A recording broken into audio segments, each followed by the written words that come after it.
back. Henrik, how are you feeling? How are you doing? I feel good. I'm excited to get a chance now to kind of get back into things. And, it's been 6 long weeks. But again, I'm excited to finally get back with the team and just get ready to play hockey. How do you define good, that you're saying you're feeling good? Are you in mint condition? Hockey is such a big part of my life, and when you miss that for that long, it's you feel a little off. You know, I'm walking around and I've been skating really hard, so physically I feel great. You know, and now it's more about getting out there, get the timing right, and get comfortable in game situations, in practice. So, but physically, yeah, I think the last 4 weeks I've been feeling good. And that's kind of been the frustrating part, that I feel good, but I'm just waiting for the doctors to tell me I'm okay. So every week I'm kind of waiting for something good, and then they just let me know, okay, no, we need to wait a little bit longer. And so that's been the process.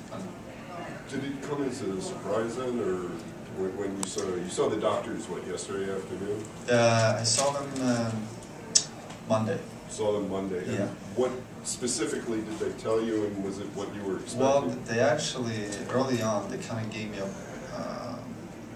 call it a game plan on this whole situation, and pretty much what they told me from day one happened. We didn't tell you guys all everything, but to me, the discussions we had, the evaluations and the checkups they had, you know, I felt very well taken care of, and obviously when I realized it was very serious, it felt really good to have that support from the medical team and the expert they had involved, not only here in New York, but some other places in the U.S. And when they had those meetings and let me know what was going on, I felt comfortable with the situation. So when we had the scan on Monday, what they expected to happen, happened. So that was a great feeling when we talked Monday night, and then after their conference call on Tuesday with all the doctors, they cleared me. So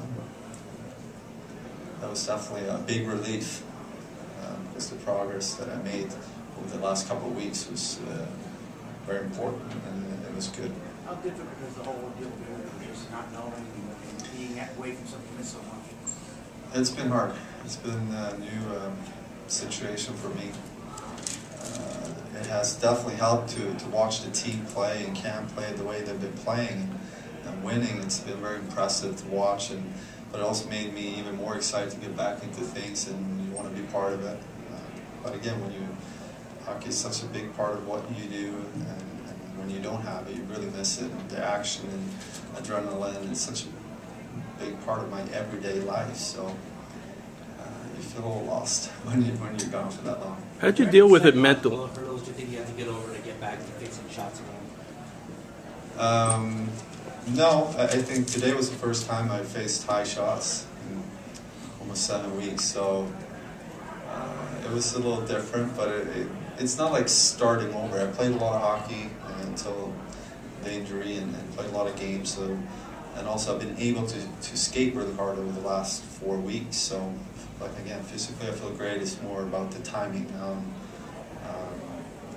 But I'm just very happy that you know, I had the progress I had over the last 2 weeks. So just to give myself an opportunity now to get back into things in the time before it really heats up. What are your expectations then as to when we might see you in the game? Well, I want to take the first week here just to skate with the guys and get more speed into my practice, and then we'll kind of take it from there. I guess the problem is really in the next week or 10 days, we don't have that many practices. It's a lot of games, and so I just have to come up with a good plan here with the coaches, and especially WLIE to make sure when the team has a day off, I'll make sure I have good practices with high speed and intensity to help me come back. You talked about the mental aspect of it. In the past, obviously, during the lockout, you talked about how it was frustrating that there was no hockey and you wanted to get back into it.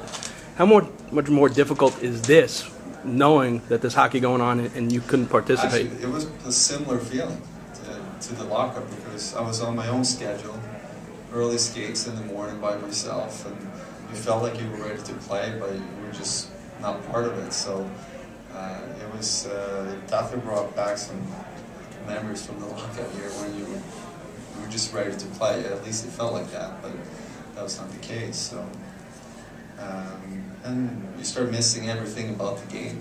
You know, when you do play, you just focus on winning and try to be as good as you can. But when you don't play, you start missing everything about it. You know, being with the guys and the adrenaline going into games and the pressure. So it definitely made me appreciate the game even more. That was great. When you were watching a game in this situation, are you making saves? I mean, are you? You know what? Until I think a week ago or so, I've been trying to, you know, not get too emotionally involved in the game, because it was hard for me to know exactly when I was going to be back. I had a, you know, hint from the doctors that this might be the week. So as it got closer and closer, I wanted to get more and more involved. But it was tough the first couple of weeks to watch too much, because I knew I was going to be out for a while. So again, as we got closer,